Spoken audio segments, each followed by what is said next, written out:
ဒီဘက်ကျမတို့လူငယ်ရအစီအစဉ်ရဲ့ရုပ်သံမှတ်တမ်းကတော့နိုင်ငံတော်အဆင့်25ကြိမ်မြောက်ငွေရတုအထိမ်းအမှတ်မြမရိုးရယဉ်ကျေးမှုအစိုးအကအရေးဒီပြိုင်ပွဲကြီးရဲ့အစိုးပြိုင်ပွဲဝါသနာရှင်ပထမတန်းပညာရှင်အစစ်မဟာဂီတရွှေတစိမ့်စုနဲ့ဝါသနာရှင်ဒုတိယတန်းအမျိုးကုံဇာတိကုံမြင့်တင်ရေးတေရွှေတစိမ့်စုနဲ့ပထမဆုရရှိခဲ့တဲ့မောင်ရဲဝင်းလိုင်နဲ့တွေ့ဆုံခြင်းအစီအစဉ်ပဲဖြစ်ပါတယ်ရှင်မောင်ရဲဝင်းလိုင်ရဲ့ဝါသနာနဲ့စူးစမ်းအထောက်မှုတွေကိုရန်ကုန်မြို့မြမတန်နဲ့ရုပ်မြင့်တန်ကြားရဲ့စတူဒီယိုမှာတွေ့ဆုံမေးမြန်းရိုက်ကူးတင်ဆက်ပေးလိုက်ပါတယ်ရှင်။မောင်လေးမင်္ဂလာပါ။ဟုတ်ကဲ့မင်္ဂလာပါခင်ဗျ။ခုနကတီဆိုဝါရဲ့တခြင်းလေးကအရန်ကောင်းတယ်။အဲ့တခြင်းလေးအကြောင်းကိုလည်းအမောင်ပြပြပေးအောင်။ဒီတခြင်းလေးကကျွန်တော်ဒီ25ကြိမ်မြောက်ငွေရတုအထိမ်းအမှတ်မြမယူရာရည်ချင်းမှုအစိုးကားရေးတီးပြိုင်ပွဲမှာပေါ့နော်ကျွန်တော်ဝါသနာရှင်ဒုတိယတန်းအမျိုးကုံဇာတိကိုမြင့်တင်တီးအစိုးပြိုင်ပွဲမှာပါဝင်တဲ့တခြင်းလေးဖြစ်ပါတယ်။တခြင်းလေးကဥမကွဲတိုင်းမပြတ်တဲ့တခြင်းလေးကစတူဒီယိုခေတ်ပေါ်တီးလည်းဖြစ်တယ်မူရင်းတေးတန်ရှင်ဦးကင်စာတီဆိုထားလည်းဖြစ်တယ်ပေါ့နော်ဘာဝတရားရဲ့ငြိမ်းချမ်းခြင်းတွေမငြင်းနွမ်းစေဘူးလေလောဘဒေါသမောဟတွေချုပ်ငြိမ်းနိုင်ကြစေအာဃာတတရားတွေကင်းဝေးကလေမမနာတွေခံဝါချကြဟဲကျွန်တော်ကများအပြင်ပေါ့နော်မြန်မာအတန်တေးသချင်းတွေကိုဆိုတာများပါတယ်ဒီစတူဒီယိုခေတ်ပေါ်တေးလည်းကျွန်တော်ဆိုပါတယ်သချင်းအားလုံးကျွန်တော်ကြိုက်နေတတ်ပါဒါပေမဲ့ဟိုဒီစတူဒီယိုခေတ်ပေါ်တေးကြတော့ဆိုတာဒါနဲတယ်ပေါ့နော်သူကသချင်းစုစုပေါင်း9ပုဒ်ရှိရပေါ့နော်အဲ့9ပုဒ်ထဲမှာတိုင်ကျုပ်ကနေပြီးတော့မဲနှိုက်တော့အဲ့တချင်းလေးပေါက်တယ်ပေါ့နော်နည်းနည်းဟိုစိတ်တော့လှုပ်ရှားတာပေါ့နော်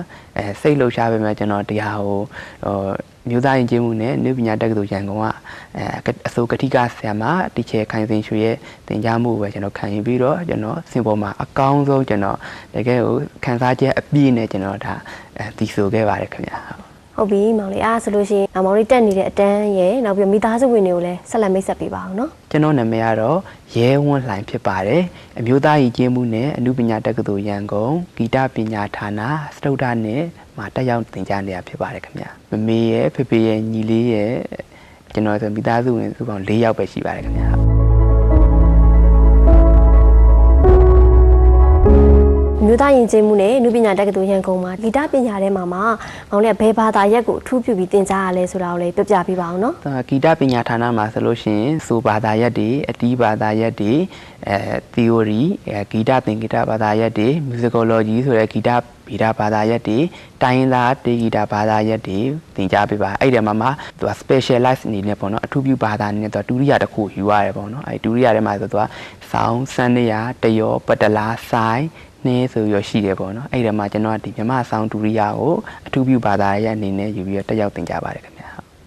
ဂီတပညာမှာဆိုလို့ရှိရင်ဂီတအမျိုးအစားတွေအများကြီးရှိတယ်အဲ့ဒီထဲမှာပေါ့နော်ကိုကမြန်မာတန်စင်ကိုပဲရွေးချယ်ပြီးသင်ကြားပြခဲ့ပုံကိုလည်းပြပြပေးပါဦးကျွန်တော်ရခင်ကမြောက်ဒီမီဒီယာနဲ့အင်ပါရာမီဒီယာပြုလုပ်ကျင်းပတဲ့ဒီကလေးအဆိုပြိုင်ပွဲပေါ့နော်ကျေကလေးတို့ရဲ့ဂီတဘိုးကောင်းကင် Starless Sky ပြိုင်ပွဲပေါ့အဲ့ဒီပြိုင်ပွဲကိုကျွန်တော်စပြီးတော့ရှင်ပြိုင်ခဲ့တယ်ရှင်ပြိုင်တဲ့အခါမှာကျွန်တော်ဒီမြန်မာတန်စင်တီးသချင်းနဲ့ပေါ့နော်အရင်ဆုံးစပြီးတော့ရှင်ပြိုင်ခဲ့တယ်သချင်းလေးရဲ့နာမည်ငကနီပေါ့နော်အဲ့သချင်းလေးနဲ့ရှင်ပြိုင်တဲ့အခါမှာကျွန်တော်ဒီအခွေတွေကိုပဲပေါ့နော်နားထောင်ပြီးတော့ကြားစရာအနေနဲ့ပဲကျွန်တော်အသုံးပြုပြီးတော့ကျွန်တော်ဒီအခွေတွေအတိုင်းကိုပဲကျွန်တော်တီးဆိုရှင်ပြိုင်ခဲ့တယ်ပေါ့နော်လုံးကြီးလုံးမျိုးသားတိုင်းကြီးမွဲတယ်လို့ရန်နိုင်ပြီပြောင်းတော့ပါနောက်ပိုင်းကျတော့အကဲဖြတ်ပညာရှင်တွေကနေပြီးတော့ဒီလိုဆရာတွေနဲ့ပေါ့နော်သင်ကြားသင်တဲ့အဲ့လိုလုပ်တဲ့အဲ့လိုလုပ်ရင်တော့ပို့ပြီးအဆင်ပြေမယ်ဆိုတော့အကြံပြုပြပေးတဲ့အတွက်မဟာဂီတပညာရှင်ဆရာမကြီးအမေတော်တစ်တဝင်းရှိကိုကျွန်တော်ရောက်ရှိခဲ့တယ်ပေါ့နော်ဆရာမကြီးရှိမှာမဟာဂီတအခြေခံကိုစပြီးတော့သင်ကြားခဲ့တယ်အဲ့တုန်းကဆိုရင်ကျွန်တော်စီးပွားမကင်တတ်သေးဘူးပေါ့နော်9တန်း6တန်းအရွယ်ပေါ့ဆရာမကြီးနဲ့စတွေ့တော့အသေးစိတ်သင်ကြားပေးတယ်နောက်ပြီးတော့မြမဂီတရဲ့အခြေခံဒီသချင်းတွေဖြစ်တဲ့ထန်တရားတေရှင်တီတာတာယာအစရှိတဲ့ကျိုးသချင်းတွေကိုစနစ်တကျနဲ့သင်ကြားပေးပါတယ်ပြီးတော့မှကျွန်တော်နောက်ပိုင်းခေအောင်ကာလပေါ်တေးတွေကိုဆရာမကြီးရှိမှဆက်လက်ပြီးတော့သင်ကြားပါတယ်ဆရာမကြီးမရှိတော့တဲ့နောက်ပိုင်းမှာကျွန်တော်ယခုလက်ရှိမှာတော့မြို့သားယဉ်ကျေးမှုနဲ့နုပညာတက္ကသိုလ်ရန်ကုန်ဂီတပညာဌာနအစိုးကတိကဆရာမတေးတန်ရှင်တီချေခိုင်စင်ရွှေထံမှာကျွန်တော်ဒီမဟာဂီတပညာရပ်တွေနဲ့အစိုးပညာရပ်တွေကိုဆက်လက်ပြီးလေ့လာသင်နေပါတယ်ခင်ဗျာ ရင်ကျေးမှုတက္ကသိုလ်မှာရှိတဲ့ဂီတဌာနဆရာဆရာမတွေကဒါကျွန်တော်ရဲ့သင်ဆရာတွေဖြစ်ပါတယ် အောင်ပါစေမြမတို့ပြေတနေနေဝပြောင်းရှောတို့ပြေတို့မြေအေးချမ်းသာလို့နေ ဘယ်အသက်အရွယ်လောက်ကစပြီးတော့ဂီတကိုစိတ်ဝင်စားခဲ့တာလဲ ကျွန်တော်အသက်17နှစ်အရွယ်လို့ပြောမှာပေါ့နော်အဲအသက်17နှစ်အရွယ်မှာကျွန်တော်TV ကောင်းကောင်းကြည့်တတ်နေပြီပေါ့နော်အဲ့အချိန်မှာကျွန်တော်ဒီမြန်မာရုပ်မြင်သံကြားကလွှင့်နေတချင်းကြီးပရိသတ်ခန္ဓာတွေမရွာရင်ချင်းမှုအစိုးရရေးတီးပြိုင်ပွဲတွေခရောင်းကာလာပေါ်တီးတွေရေဒီယိုတပြားတီးတွေပေါ့နော်အဲ့ဒီအစီအစဉ်တွေကျွန်တော်ကြီးခဲ့တယ်အဲ့ဒီအစီအစဉ်တော့အဓိကထားအချိန်ပေးပြီးတော့ကြီးပြခဲ့တယ်ပေါ့နော်အဲ့ချိန်ကစပြီးတော့ကျွန်တော်ဂီတကိုစပြီးစိတ်ဝင်စားတယ်လို့ပြောရမှာပေါ့ဟုတ်ရေဒီယိုတပြားဒေသရှင်ကြီးတွေမဟာဂီတအဲ့ပညာရှင်ကြီးတွေရဲ့ဆိုနီးဆိုဟန်နေဆိုခဲ့တဲ့ဟာတွေကျွန်တော်အမြဲလေးလာသင်ယူပါတယ်ခင်ဗျဒါကျွန်တော်ရဲ့ဒါကြားစရာကြီးလည်းဖြစ်ပါတယ်ဟုတ် အောင်စေကြောင်တောင်းစုချွေအဝေးရာတွေအပေါ်မှာစုတောင်းနေမာစီကြောင်ကောင်းမှုဝေစေစေတနာဝေဖြာနေ အဆိုပညာပိုင်းနဲ့ပတ်သက်ပြီးတော့ဘယ်လောက်ထိသင်ကြားပြီးသွားပြီလဲမောင်လေး အဆိုပညာကတော့ဟိုပညာရက်ဆိုတာတော့သင်လို့ပြီးတယ်ဆိုတာမရှိဘူးပေါ့နော်ဒါပေမဲ့ကျွန်တော်အခုသင်ကြားလို့ပြီးတယ်မှာဆိုမဟာဂီတပညာရက်တွေအခြားသောအဆိုပညာရက်တွေခေဟောင်းကာလပေါ်တီးတွေအခုလက်ရှိစောင်းဒူရီယာပညာတွေကိုကျွန်တော်ဆက်လက်လေ့လာသင်ယူနေပါတယ်ခင်ဗျာဟုတ် ဂီတပညာမှာပဲဖြစ်ဖြစ်အကြောင်းပညာဘက်မှာပဲဖြစ်ဖြစ်ပေါ့နော်ဒီအခုအသက်အရွယ်ဒီရရှိခဲ့တဲ့စုတွေပြောပြပေးပါဦး ဟုတ်ကဲ့ဟိုကျွန်တော်ဒီအခြေခံအကြောင်းသားဘဝတုန်းကဆိုရင်ဒီမြောက်ရီရုံမြင့်တန်ကြားနဲ့အင်ပါရာမီဒီယာကျင်းပပြုလုပ်တဲ့ခြေကလေးတွေရဲ့ဂီတမိုးကောင်းကင် Starless Sky ကလေးအဆိုပြိုင်ပွဲပေါ့နော်ကျွန်တော်အဲ့မှာစပြီးတော့ရှင်ပြိုင်ခဲ့တယ်အဲ့ချိန်မှာကျွန်တော်TV မှာပေါ့နော်မြောက်ရီရုံမြင့်တန်ကြားမှာလွှင့်တော့ကျွန်တော်ဆိုကျင်တယ်ပေါ့နော်ဆိုကျင်တော့အားနဲ့အမေကိုပြောတယ်အမေတာဒီပြိုင်ပွဲလေးပြိုင်ကျင်တယ်ပေါ့နော်အောက်မှာသူကစာလေးချပေးထားတယ်သူကဖုန်းနံပါတ်လေးပေးထားတယ်ပေါ့နော်အားနဲ့ကိုကလည်းအဲ့ဖုန်းနံပါတ်လေးမှတ်ထားတာပေါ့နော်ဖုန်းနံပါတ်လေးမှတ်တာအမေဒီဖုန်းနံပါတ်လေးဆက်ပေးပါဒါလေးဟိုဟာတာပြိုင်ကျင်လို့ပါဆိုအမေကဒါခတိရစာပဲလို့ရမလေးနင်းဘာလဲဆိုနောက်တစ်ချိန်ထပ်ပြီးပေးပြန်အမေကလွှတ်ပြလိုက်ပြန်နောက်တစ်ရက်ကျရင်အဲ့လောက်နေပြိုင်ကျင်တော့မှကဲပြိုင်ဟဲဆိုအားနဲ့သူဖုန်းလေးဆက်ပြီးတော့နော်အဲ့တော့ငကနီတချင်းပေါ့နော်ကျွန်တော်အဲ့တချင်းစပြီးရှင်ပြိုင်ခဲ့တယ် အဲ့ဒါပြိုင်တဲ့အချိန်မှာမောင်လေးအသက်အရွယ်ဘယ်လောက်ရှိပြီ ကျွန်တော်အသက်ကဟို73 74လောက်ရှိပါတယ်73 74ပဲရှိပါသေးတယ်ဟုတ် အဲ့ဆိုစပြိုင်နေတာမြန်မာတန်စင်တချင်းတွေကိုပဲပြိုင်ခဲ့တာပေါ့နော် ဟုတ်ကဲ့မြန်မာတန်စင်တွေကိုစပြီးရှင်ပြိုင်ခဲ့ပါတယ်ဟုတ်သူက Grand Final မှာကျွန်တော်6ရောက်ရွေးတယ်6ရောက်ရွေးတော့ကျွန်တော်အဲ့6ထဲပါသွားတယ်ပေါ့နော် Final မတက်ရောက်ခင်မှာကျွန်တော် Level 2မှာကျွန်တော်ပြုတ်သွားတယ်ပေါ့နော်နောက်တစ်ခါထပ်ပြိုင်ဖို့တဲ့အများတော့အားပေးပါတယ်ကျွန်တော်ကဒီဆီယမ်မရှိရောက်ရှိခဲ့တော့Level 1နေစပြိုင်တယ်ဒီ Keyboard Studio D ဆိုတဲ့အခါမှာ Fast Runner App ပေါ့နော်ကျွန်တော်အကောင်းဆုံးဆုကိုရရှိခဲ့ပါတယ် ပြီးခဲ့တဲ့ဒီနိုင်ငံတော်အဆင့်ပေါ့နော်25ချိန်မြောက်ဆိုကာရေးတီမြန်မာရွာရင်ကျေးမှုပေါ့ဆိုကာရေးတီပြိုင်ပွဲမှာရောဘယ်လိုတချင်းလေးတွေနဲ့ဆုရရှိခဲ့လဲဆိုတာကိုလည်းပြည်သက်တွေကြည့်အောင်မိတ်ဆက်ပေးပါအောင်နော် ဟုတ်ကဲ့25ချိန်မြောက်ငွေရတုအထိမ်းအမှန်မြန်မာရွာရင်ကျေးမှုအဆိုကာရေးတီပြိုင်ပွဲဝါသနာရှင်ပထမတန်းပညာရှင်အဆင့်မဟာဂီတမှာကျွန်တော်နိုင်ငံတော်အဆင့်ရှုတစိတ်ဆုနဲ့ပထမရရှိခဲ့ပါတယ် ပရမယာဝိမောစိန်ကြယောထုံဤတင်ရွေယောရွယ်ညာ ဝါသနာရှင်ဒုတိယတန်း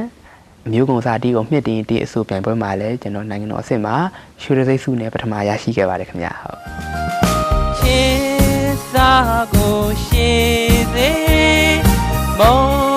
စာကိုတိုးစေမနာလိုဝင်တိုးခြင်းကင်းကြဟီ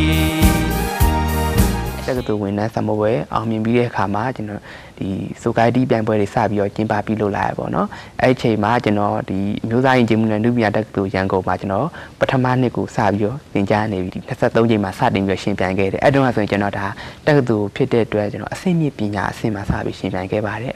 23ချိန်မှာလည်းကျွန်တော်နိုင်ငံတော်အဆင့်မှာအဆင့်မြင့်ပညာအဆင့်မဟာဂီတမှာရွှေတစိတ်ဆုနဲ့ပထမရရှိခဲ့ပါတယ်ခေအောင်ကာလပေါ်မှာလည်းငွေတစိမ့်စုနဲ့ဒုတိယရရှိခဲ့ပါတယ် ဆက်လက်ပြီးတော့24ချိန်မြောက်မြန်မာရွာရင်ကျေးမှုအစိုးရရေးဒီပြိုင်ပွဲမှာလည်းကျွန်တော်ဝါသနာရှင်ဒုတိယတန်းမဟာဂီတမှာလည်းကျွန်တော်24ချိန်မြောက်မှာနိုင်ငံတော်စစ်မှာရွှေတသိက်စုနဲ့ပထမရရှိခဲ့ပါတယ်ဆက်လက်ပြီးတော့ကျွန်တော်အစိမ့်မြင့်ပညာရှင်ခေအောင်ကာလာပေါ်နဲ့အစိမ့်မြင့်ပညာရှင်အမျိုးကုံစာတိကုံတို့လည်းကျွန်တော်24ချိန်မှာအသီးသီးရွှေတသိက်စုတွေရရှိခဲ့တယ်ပေါ့နော်ယခု25ချိန်မြောက်ဝီရတုအထိမ်းမှမြန်မာရွာရင်ကျေးမှုအစိုးရရေးဒီပြိုင်ပွဲမှာဆိုလို့ရှိရင်လည်းကျွန်တော်ဝါသနာရှင်ပထမတန်းပညာရှင်အဆင့်မဟာဂီတမှာလည်းနိုင်ငံတော်အဆင့်မှာရွှေတသိက်စုနဲ့ပထမရရှိခဲ့ပါတယ်။ဝါသနာရှင်ဒုတိယတန်းအမျိုးကုံစာတိကုံမြင့်တင်တီအဆိုပြိုင်ပွဲမှာလည်းကျွန်တော်နိုင်ငံတော်အဆင့်မှာရွှေတသိက်စုနဲ့ပထမတီရရှိခဲ့ပါတယ်ခင်ဗျာ။ဟုတ် အခုလိုမျိုးပေါ့နော်စုရရရှိအောင်ဘယ်လိုစ조사ခဲ့ရလဲဆိုတာကိုလည်းပြောပြပေးပါဦး ဟုတ်ကဲ့ကျွန်တော်တို့ဘယ်လိုစပြီးစူးစမ်းခဲ့ရလဲဆိုရင်ဒီအဓိကကတော့ဟိုတချင်းစာသားကိုပေါ့နော်အရင်ရအောင်ကြရတယ်တချင်းစာသားရသွားပြီဆိုလို့ရှိရင်အဲ့စာသားကိုတီချာခိုင်စင်ရွှေကသူကကလေးတို့စပြန်တယ်လို့ပြန်ခိုင်းတယ်ပေါ့နော်ရပြီဆိုလို့ရှိရင်သူကတပိုက်ချင်းစီအပိုက်လေးခွဲပြီးတော့နားရီဝအောင်နားထောင်ခိုင်းတယ်နားရီဝါပြီဆိုရင်တပိုက်ချင်းစီကိုပြန်ဆိုပြရတယ်ဒါအကျန်းတယ်ပေါ့ပြီးရင်အချောတက်ပြီးတယ်အချောတက်ပြီးလို့ရှိရင်ဒီတချင်းရဲ့စာသားရဲ့ဆိုဟန်ဆိုပေါက်တွေကိုအသေးစိတ်ပြန်ပြီးတော့တင်ကြားပေးတယ်ပြီးရင်ဒီတချင်းရဲ့စီဝါပိုင်းနေတန်ကြပိုင်းနေအကုန်လုံးကိုပြန်ပြီးတော့တင်ကြားပေးတယ်ပြီးတော့မှဒီတချင်းရဲ့အတိတ်ပြပါလေဒီတချင်းကဘလို့ရတာပေါ်အောင်ဆိုပြရမလဲဆိုတာကပြန်ပြီးတော့တင်ကြားပေးတယ်ပြိုင်ပွဲမပြိုင်ခင်တစ်ပတ်နှစ်ပတ်လောက်အလိုမှာဆိုလို့ရှိရင်တင်ပေးထားတဲ့ဟာတွေကိုပဲပြန်ပြီးတော့အဖန်ဖန်တလဲလဲပေါ့နော်ပါစက်ထဲမှာအန်တင်နေအောင်လေ့ကျင့်ခိုင်းတယ်အဲ့တိုင်းနဲ့ပဲကျွန်တော်တို့ဒီဆိုရှင်ပြန်ခဲ့ပါတယ်ခင်ဗျဟုတ်ကဲ့ပါအခုလိုမျိုးစုရရအောင်ပေါ့နော်မိဘတွေအောင်လိုမျိုးတွေပံ့ပိုးပေးလဲဆိုတာကိုလည်းပြပြပေးပါဦးမိဘရဲ့ပံ့ပိုးမှုကြောင့်ကျွန်တော်ဒီလိုစုတွေရရှိတာဆိုတာမမှားပါဘူးကျွန်တော်ရဲ့မိဘနှစ်ပါးကျွန်တော်အစအရာရာလူလေးသိမရှိအောင်ပံ့ပိုးပေးပါတယ်တာသမီဖြစ်ချင်တဲ့ဟာကိုမဖြစ်အောင်စိတ်ရောကိုယ်ရောနှစ်ပြီးတော့အစအရာကိုညီပံ့ပိုးပေးလို့ဒါကျွန်တော်ဒီလိုစုတဲ့စိတ်တွေကျွန်တော်ဒီလိုဂီတလောကတွေကိုရောက်ရှိခဲ့တာဖြစ်ပါတယ်ခင်ဗျ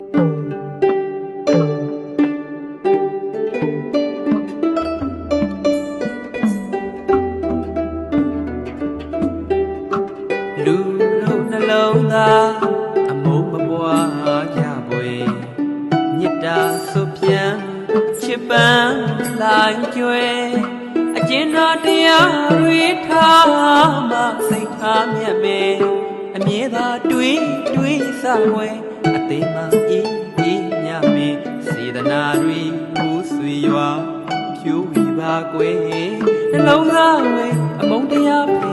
ပြုံးများကျွေကြစီကွယ်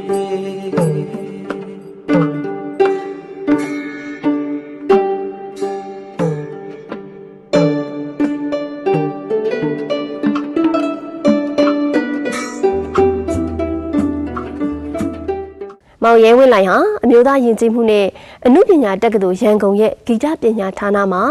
စတုထနှစ်တက်ရောက်သင်ကြားနေပြီးမဟာဂီတပညာအဆိုပညာစောင်းပညာအစရှိတဲ့ဂီတပညာရပ်တွေကိုမျိုးဆက်သစ်လူငယ်တွေကိုပြန်လည်ဖြန့်ဝေသင်ကြားပေးခြင်းတဲ့အတွက်သင်ကြားနည်းစနစ်တွေကိုလေ့လာစိတ်ပူနေသူလည်းဖြစ်တဲ့အတွက်လူငယ်ရေးရအစီအစဉ်ကဂုဏ်ယူစွာနဲ့တင်ဆက်ပေးလိုက်ပါတယ်ရှင်